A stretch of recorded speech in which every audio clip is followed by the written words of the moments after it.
ছোটবেলায় আমরা যখন রূপকথার গল্প পড়তাম সেখানে ওই আলাদিনের জাদুকরি প্রদীপের একটা ব্যাপার থাকতো, মনে আছে নিশ্চয়ই? ও হ্যাঁ, প্রদীপ ঘষলেই বিশাল এক জিন বেরিয়ে আসতো।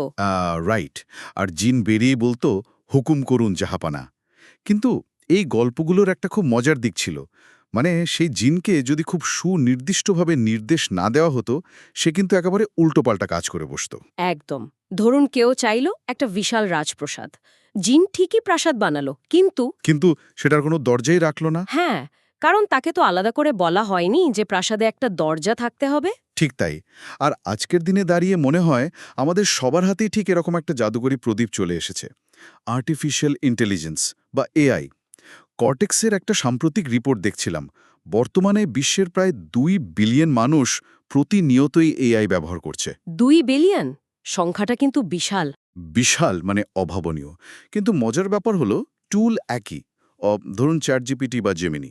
অথচ দুজন ভিন্ন মানুষ সম্পূর্ণ আলাদা ফলাফল পাচ্ছেন।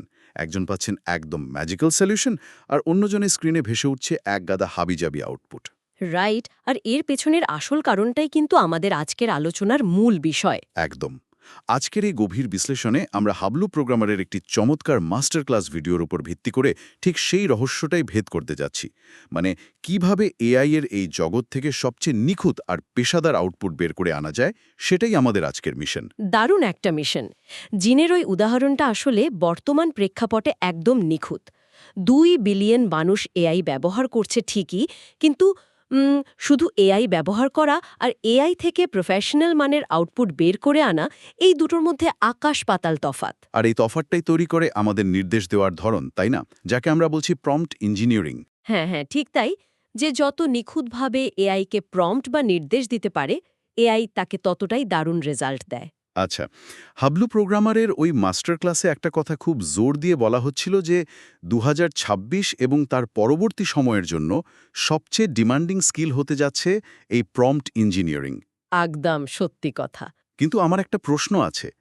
মানে একটা সময় তো আমাদের ধারণা ছিল ইঞ্জিনিয়ারিং শব্দটা যখন আছে, এটা নিশ্চয়ই শুধু ডেভেলপার বা কোডারদের কাজ। অনেকে এটা ভাবে, কিন্তু মাস্টার ক্লাস থেকে একটা বিষয় খুব পরিষ্কার, যে এটা এখন আর শুধু টেকনিক্যাল মানুষদের গণ্ডিতে আটকে নেই। মানে এটা এখন সবার জন্য। হ্যাঁ, এটা রীতিমতো একটা ইউনিভার্সাল স্কিল বা সর্বজনীন ভাষায় পরিণত হয়েছে। ধরুন আপনি একটা অটোমেশন তৈরি করবেন, কিংবা সাধারণ একটা প্রেজেন্টেশনের জন্য জেমিনি দিয়ে একটা ছবি বানাবেন, সব জায়গাতেই প্রম্পট লাগে। রাইট। ওখানে মানুষের ভাষা প্রকাশ করতে না পারার একটা দারুণ বাস্তব উদাহরণ টানা হয়েছিল। মানে একজন মানুষ যদি প্রকাশই করতে না পারে যে সে ক্ষুধার্ত, সে যদি শুধু বাচ্চাদের মতো কান্নাকাটি করে, কেউ কি তাকে খাবার দেবে? মোটেও না। তাকে তো অন্তত বলতে হবে যে তার খিদে পেয়েছে। ঠিক। কর্পোরেট ডিল বা আন্তর্জাতিক যোগাযোগের ক্ষেত্রেও যেমন ভাষার প্রয়োজন হয়, এআই এর সাথে কথা বলতেও তো সঠিক প্রম্পটের প্রয়োজন। একদম। এখানকার সবচেয়ে চমকপ্রদ বিষয়টা কিন্তু এখানেই। আমরা অনেক সময় অবচেতনভাবেই এআইকে মানুষের মতো ভেবে বসি। মানে আমরা ভাবি যে আমি তো মোটামুটি একটা আইডিয়া দিলাম, ও তো সুপার স্মার্ট, ও নিশ্চয়ই আমার মনের কথাটা বুঝে নেবে। হ্যাঁ, কিন্তু এআই তো মানুষ নয়। তার তো মানুষের মতো কোনো কমন সেন্স নেই। আর এখানেই চলে আসে লার্জ ল্যাঙ্গুয়েজ মডেল বা এলএলএম এর কনসেপ্ট। ওয়েট, আমার এখানে একটা খটকা লাগছে। মানে এটা কি কোনো জটিল কোডিং নয়? এটা স্রেফ নিখাত যোগাযোগের একটা মাধ্যম। একদম তাই। ব্যাপারটা কি অনেকটা রেস্টুরেন্টে গিয়ে খাবার অর্ডার করার মতো। ধরুন আমি ওয়েটারকে গিয়ে শুধু বললাম, আমাকে খাবার দিন। হ্যাঁ, তখন ওয়েটার কি করবে? সে হয়তো আমাকে এমন কিছু এনে দিতে পারে যা খাওয়া অযোগ্য, বা হয়তো আমার অ্যালার্জি আছে। আমাকে তো মেনু দেখে সুনির্দিষ্টভাবে বলতে হবে আমি কি চাই, কতটা ঝাল চাই। রেস্টুরেন্টের এই তুলনাটা একদম পারফেক্ট। আপনি যদি এআইকে গিয়ে বলেন আমাকে একটা ওয়েবসাইট বানিয়ে দাও, সে হয়তো এমন কিছু বানাবে যার কালার বা ডিজাইনের সাথে আপনার ব্র্যান্ডের কোনো মিলই নেই, কারণ আপনি তাকে আপনার কনটেক্সট দেননি। কিন্তু রেস্টুরেন্টের ওয়েটার তো মানুষ, সে হয়তো আমাকে পাল্টা প্রশ্ন করে জেনে নেবে। এআই কি সেটা পারে না? না, এআই এর সেই কমন সেন্স নেই। আর সে আমাদের ভাষাগুলো কিভাবে প্রসেস করে সেটা বুঝতে হলে এআই এর মস্তিষ্কে আসলে কি ঘটছে সেটা বুঝতে হবে। হ্যাঁ, ওই যে বললেন লার্জ ল্যাঙ্গুয়েজ মডেল বা এলএলএম, এগুলো আসলে কি? এরা কিভাবে চিন্তা করে?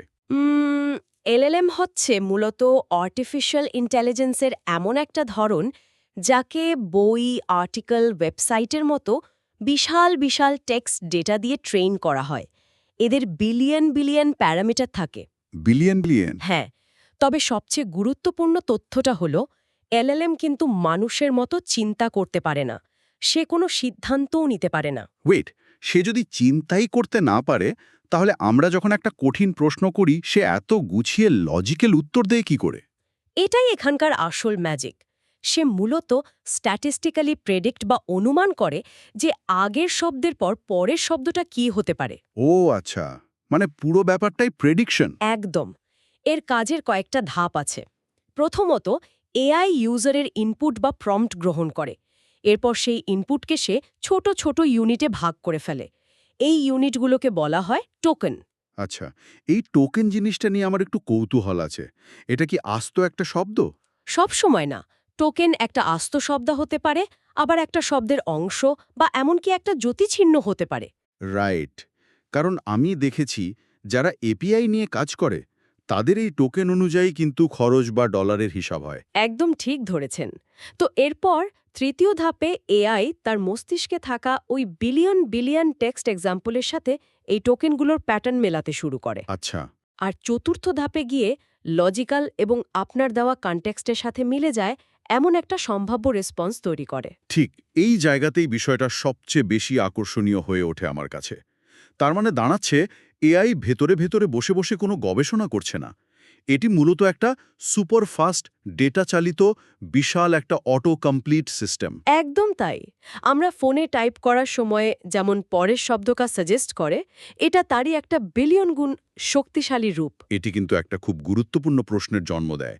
এই কারণেই তো প্রম্পটের সঠিক প্রেক্ষাপট না থাকলে এআই হাবিজাবি উত্তর দেয়। হ্যাঁ, কারণ তার কাছে তো অনুমান করার মতো সঠিক ইনপুট বা গাইডলাইন থাকে না। রাইট। কিন্তু আমার আরেকটা প্রশ্ন মাথায় ঘুরছে। এআই যদি কেবল টোকেন আর অনুমানের ওপরই ভিত্তি করে কাজ করে, তবে লম্বা কনভারসেশনসে কিভাবে মনে রাখে? সে কি একসময় আগের কথাগুলো ভুলে যায়? দারুণ প্রশ্ন। হ্যাঁ, সে ভুলে যায়। আর এআই এর এই মেমোরি লিমিটেশনকেই বলা হয় কনটেক্সট উইন্ডো। Context window? হ্যাঁ, এটা হলো টোকেনের সেই সর্বোচ্চ সংখ্যা যা একটা এলএলএম নির্দিষ্ট সময় মনে রাখতে বা প্রসেস করতে পারে। ধরুন একটা মডেলের ৮,০০০ টোকেনের লিমিট আছে। আচ্ছা, ৮,০০০ টোকেন মানে কতটুকু? এর মানে হলো সে মোটামুটি ৬,০০০ শব্দের একটা কনভারসেশন বা চ্যাট মনে রাখতে পারবে। এর বেশি হয়ে গেলে সে আস্তে আস্তে চ্যাটের শুরুর দিকের কথাগুলো ভুলে যেতে শুরু করবে। ও, আমি এটাকে একটা গোল্ডফিশ বনাম হাতির মেমোরির সাথে তুলনা করতে চাই। মানে এআইকে যদি আমি অনেক বড় কোনো গল্প বলি আর তার লিমিট যদি কম থাকে, তবে তো গল্পের শেষের দিকে এসে সে শুরুর দিকের চরিত্রদের নামই ভুলে যাবে। হ্যাঁ হ্যাঁ, একদম পারফেক্ট তুলনা। ঠিক এই কারণেই টোকেন লিমিট করে দিলে এআই এর আউটপুটও ভালো হয়, আবার অপ্রয়োজনীয় খরচও বাঁচে।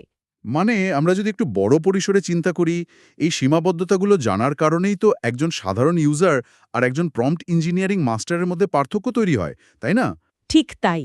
একজন এক্সপার্ট জানেন কিভাবে এই সীমিত মেমোরির মধ্যে সবচেয়ে ভালো আউটপুট বের করতে হয়। তাহলে এখন প্রশ্ন হলো, এই মেমোরির সীমাবদ্ধতা আর টোকেন প্রসেসিং তো আমরা বুঝলাম। এখন এই লিমিটেশনের মধ্যে কিভাবে একটি নিখুঁত প্রম্পট তৈরি করা যায়? মাস্টার ক্লাসে কি এর কোনো নির্দিষ্ট স্ট্রাকচার দেওয়া হয়েছে? হ্যাঁ, একটা অসাধারণ মাস্টার ফ্রেমওয়ার্কের কথা বলা হয়েছে সেখানে।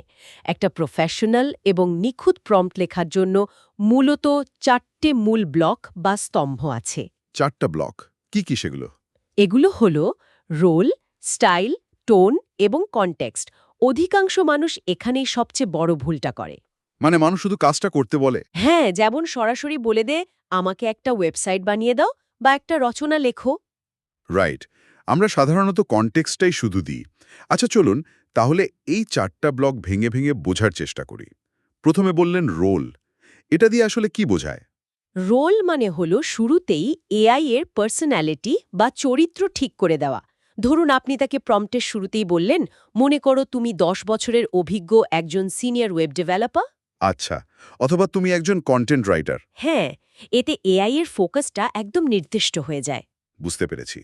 এরপর দ্বিতীয় ব্লক হলো স্টাইল। এটা কি? স্টাইল মানে হলো রেসপন্সটা কোন ফরম্যাটে হবে সেটা বলে দেওয়া। যেমন মুভির থ্রিলার বা রোম্যান্টিক জনরা থাকে, তেমনি এআইকে বলতে হবে সে কি স্টোরি টেলিং স্টাইলে লিখবে নাকি পয়েন্ট দিয়ে সিম্পল এক্সাম্পল দিয়ে বোঝাবে। দারুণ।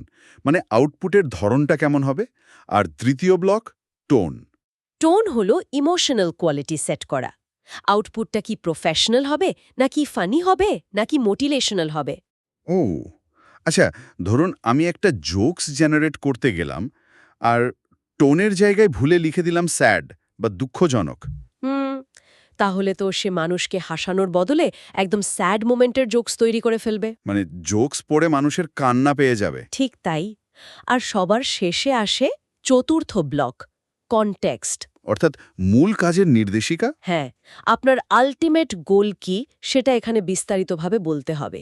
আচ্ছা, ওই মাস্টার ক্লাসের ওই চূড়ান্ত উদাহরণটা যদি আমরা এই ফ্রেমওয়ার্কে ফেলি, ব্যাপারটা অনেকটা এরকম দাঁড়াবে। প্রথমে role, you are a professional content writer. একদম। এরপর স্টাইল আর tone, write a friendly motivating LinkedIn post. Right. আর শেষে context, about how learning AI skills in 2025 can change your career. Perfect.